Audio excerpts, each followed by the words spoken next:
Биыл өңірі 580 мың гектарға жуық алқапқа ауыл шаруашылығы дақылдарын екті. Қосымша ауыл аманаты бағдарламасы арқылы жеке қосалқы шаруашылықтары 123 гектар жерді игеріп көкөніс өсірді. Аграрлық несие корпорациясы бойынша науқанды жүргізуге 5% сыйақы мөлшерімен 2 миллиард теңгеден астам қаражат бөлінді.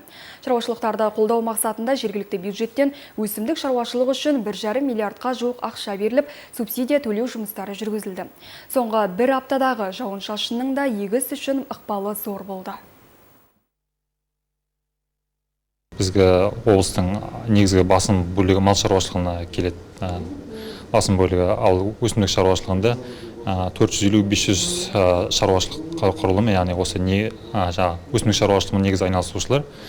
Өсімдік егін шаруашылығына келсек, бізде 93% 4 ауданда орналасқан Әйтекебе, Қарғалы, Мартөк, Хромтау аудандарында негізгі егін өсіруші шаруашылықтар орналасқан. Яғни бұл жерде басым дақылдар, дәнді дақылдар, майлы дақылдар, малазды дақылдар болып келеді. Оның ішінде бидай, күнбағыс, мақсары деген сияқты арпа сияқты түрлері келеді.